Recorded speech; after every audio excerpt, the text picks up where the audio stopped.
Now the Passover and the Feast of Unleavened Bread were only 2 days away, and the chief priests and the teachers of the law were looking for some sly way to arrest Jesus and kill him.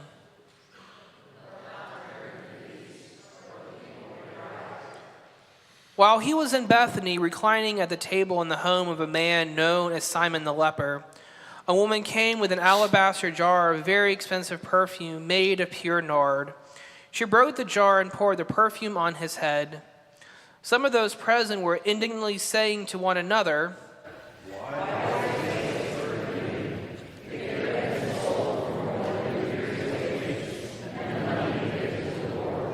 and they rebuked her harshly. Leave her alone. Why are you bothering her?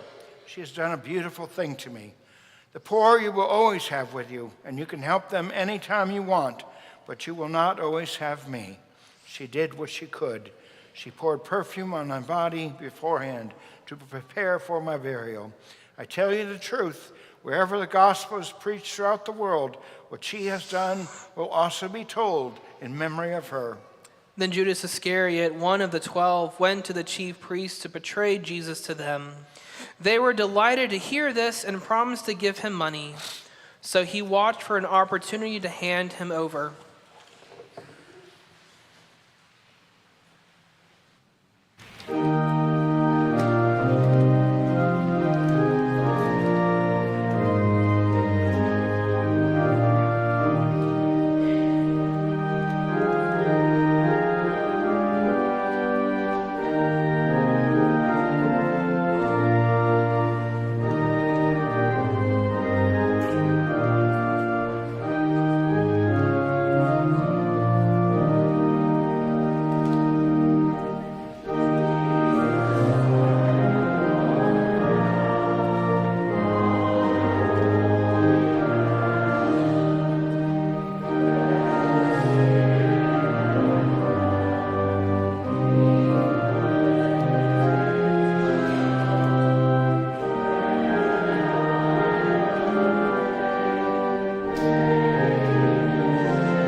On the first day of the Feast of Unleavened Bread, when it was customary to sacrifice the Passover lamb, Jesus' disciples asked him,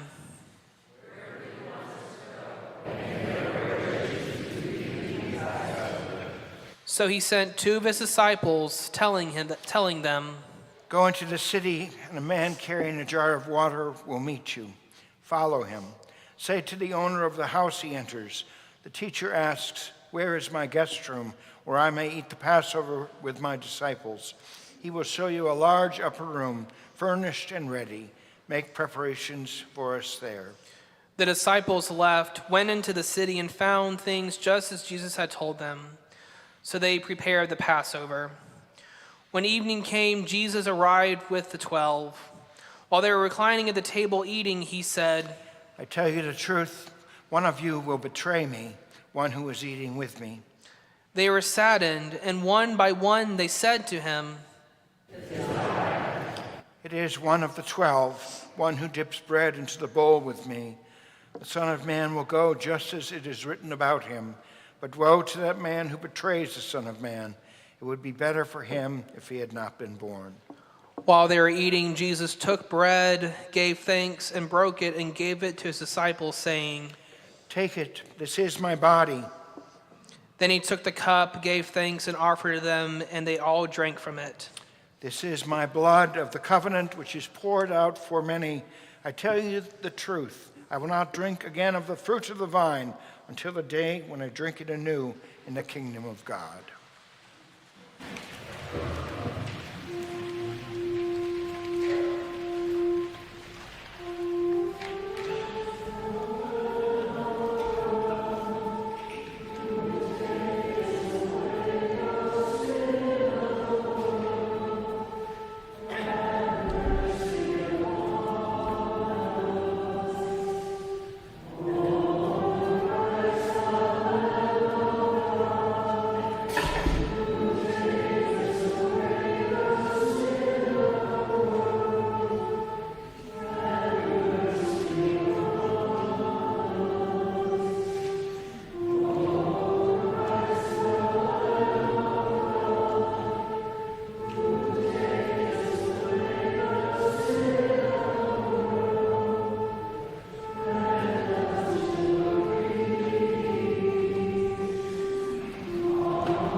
Don, I need your help. Don?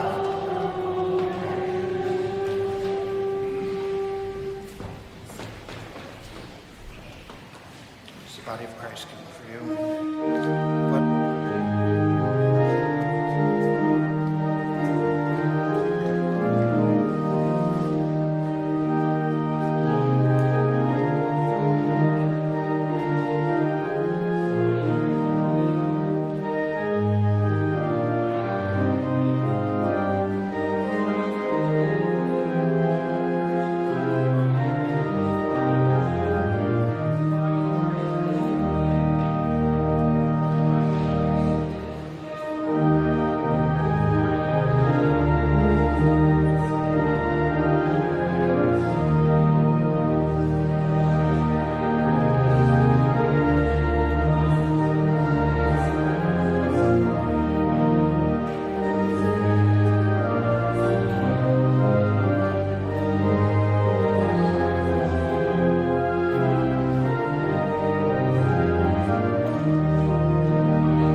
When they had sung a hymn, they went out to the Mount of Olives. You will all fall away, for it is written, I will strike the shepherd, and the sheep will be scattered. But after I have risen, I will go ahead of you into Galilee. Peter declared, even if all fall away, I will not. I tell you the truth, today, yes, tonight, before the rooster crows twice, you yourself will disown me 3 times. But Peter insisted emphatically, even if I have to die with you, I will never disown you. And all the others said the same. They went to a place called Gethsemane, and Jesus said to his disciples, Sit here while I pray. He took Peter, James, and John along with him, and began to be deeply distressed and troubled. My soul is overwhelmed with sorrow to the point of death. Stay here and keep watch.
Going a little farther, he fell to the ground and prayed that if possible the hour might pass from him. Abba, Father, everything is possible for you. Take this cup from me, yet not what I will, but what you will. Then he returned to his disciples and found them sleeping. Simon, are you asleep? Could you not keep watch for 1 hour? Watch and pray, so that you will not fall into temptation. The spirit is willing, but the body is weak.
Once more he went away and prayed the same thing.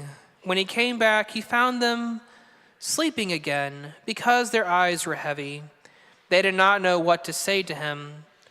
Returning the 3rd time, he said to them, Are you still sleeping and resting? Enough, the hour has come. Look, the Son of Man is betrayed into the hands of sinners. Rise, let us go. Here comes my betrayer.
Just as he was speaking, Judas, one of the 12, appeared.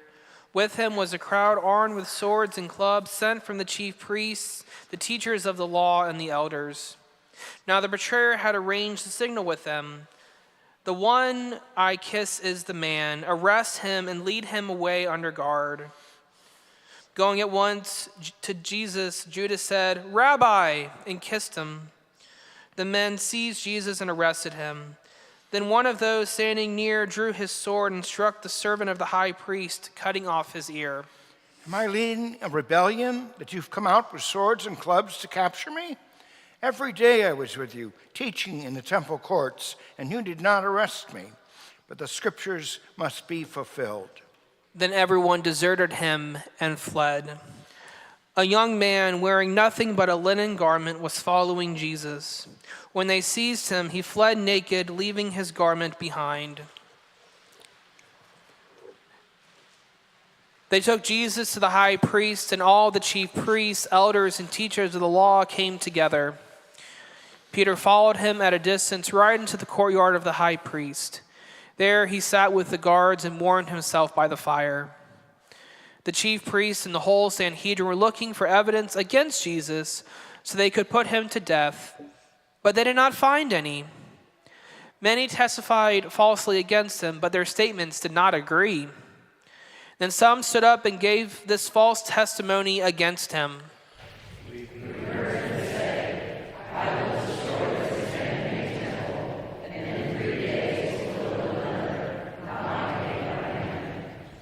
Then the high priest stood up before them and asked Jesus, "Are you not going to answer? What is this testimony that these men are bringing against you?" But Jesus remained silent and gave no answer. Again, the high priest asked him, "Are you the Christ, the Son of the Blessed One?" I am, and you will see the Son of Man sitting at the right hand of the Mighty One and coming on the clouds of heaven. The high priest tore his clothes. "Why do we need any more witnesses? You have heard the blasphemy. What do you think?" They all condemned him as worthy of death. Then some began to spit at him. They blindfolded him, struck him with their fists, and said, and the guards took him and beat him.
While Peter was below in the courtyard, one of the servant girls of the high priest came by.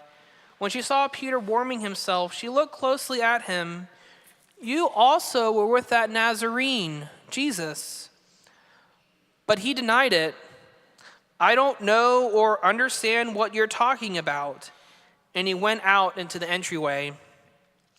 When the servant girl saw him there, she said again to those standing around, "This fellow is one of them." Again, he denied it. After a little while, those standing near said to Peter, "Surely you are one of them, for you are a Galilean." He began to call down curses on himself, and he swore to them, "I don't know this man you're talking about." Immediately the rooster crowed the second time. Then Peter remembered the word Jesus had spoken to him. "Before the rooster crows twice, you will disown me 3 times." And he broke down and wept.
Very early in the morning, the chief priests with the elders, the teachers of the law, and the whole Sanhedrin reached a decision. They bound Jesus and led him away and handed him over to Pilate. "Are you the king of the Jews?" Yes, it is as you say. The chief priests accused him of many things. So again, Pilate asked him, "Aren't you going to answer? See how many things they are accusing you of." But Jesus still made no reply, and Pilate was amazed. Now it was the custom at the feast to release a prisoner whom the people requested. A man called Barabbas was in prison with the insurrectionists who had committed murder in the uprising. The crowd came up and asked Pilate to do for them what he usually did. "Do you want me to release to you the king of the Jews?" asked Pilate, knowing as it was out of envy that the chief priests had handed Jesus over to him. But the chief priests stirred up the crowd to have Pilate release Barabbas instead. Pilate asked them, "What shall I do then with the one you call the king of the Jews?" "Why? What crime has he committed?" But they shouted all the louder. Wanting to satisfy the crowd, Pilate released Barabbas to them. He had Jesus flogged and handed him over to be crucified. The soldiers led Jesus away into the palace, that is, the praetorium, and called together the whole company of soldiers. They put a purple robe on him, and they twisted together a crown of thorns and set it on him. And they began to call out to him. Again and again they struck him on the head with the staff and spit on him. Falling on their knees, they paid homage to him. And when they had mocked him, they took off the purple robe and put his own clothes on him. Then they led him out to crucify him.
a certain man from Cyrene, Simon, the father of Alexander and Rufus, was passing by on his way from the country, and they forced him to carry the cross. They brought Jesus to the place called Golgotha, which means the place of the skull. Then they offered him wine mixed with myrrh, but he did not take it. And they crucified him, dividing up his clothes. They cast lots to see what each would get. It was the third hour when they crucified him. The written notice of the charge against him read, "The King of the Jews." They crucified 2 robbers with him, one on his right and one on his left. Those who passed by hurled insults at him, shaking their heads and saying,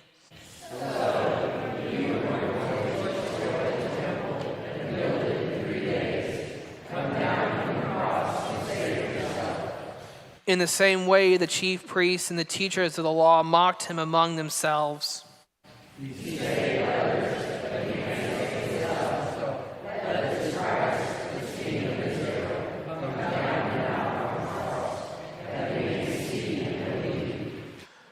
Those crucified with him also heaped insults on him. At the 6th hour, darkness came over the whole land until the 9th hour. And at the 9th hour, Jesus cried out in a loud voice, Eloi, Eloi, lama sabachthani, which means, my God, why have you forsaken me? When some of those standing near heard this, they said,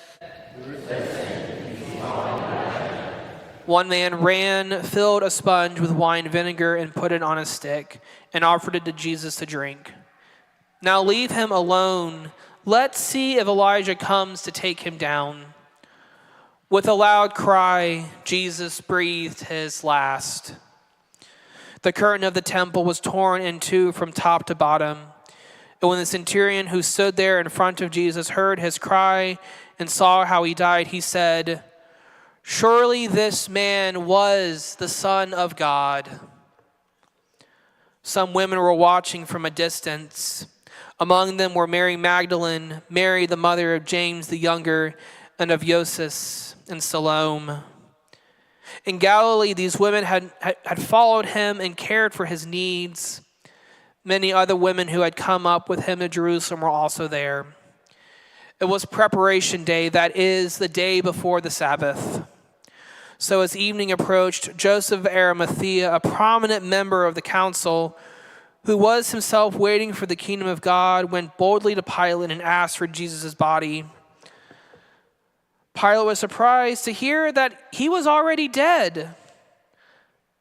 Summoning the centurion, he asked him if Jesus had already died. When he learned from the centurion that it was so, he gave the body to Joseph. So Joseph bought some linen cloth, took down the body, wrapped it in the linen, and placed it in a tomb cut out of rock. Then he rolled a stone against the entrance of the tomb. Mary Magdalene and Mary, the mother of Joses, saw where he was laid.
The soldiers tried to clear the narrow street,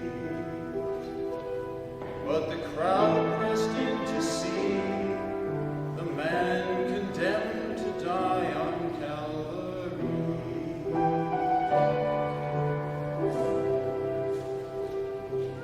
He was bleeding from a beating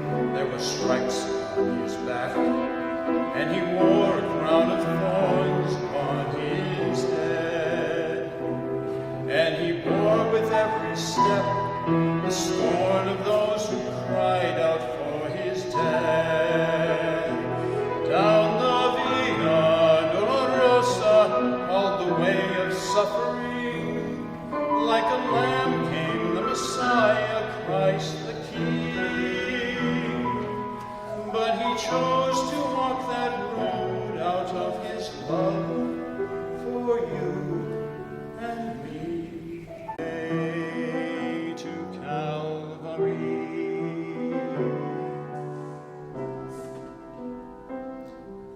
Por la via dolorosa, triste día en Jerusalén, los soldados le abren paso a Jesús, mas la gente se acercaba para ver al que llevaba aquella cruz. Por la vía dolorosa, que es la vía del dolor, como vea vino Cristo, Rey Señor, y fue Él quien quiso ir por su amor, por ti y por mí. Por la vía dolorosa al Calvario yo a morir. The blood that would cleanse the souls of all men made its way through the heart of Jerusalem.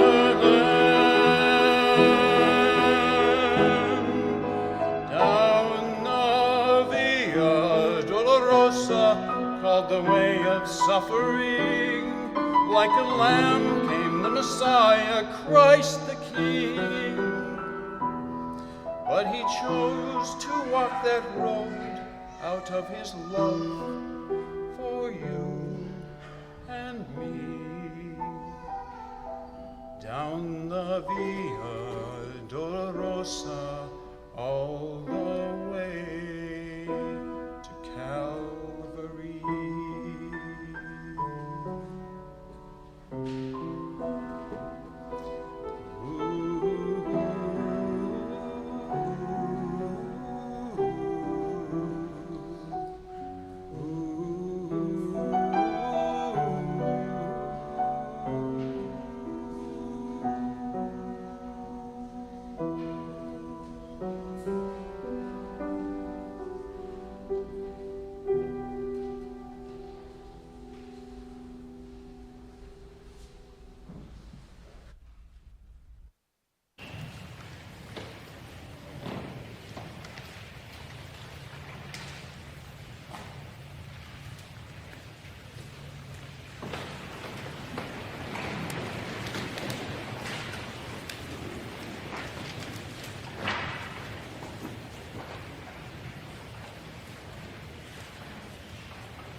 Your peace, serve the Lord. Thanks be to God.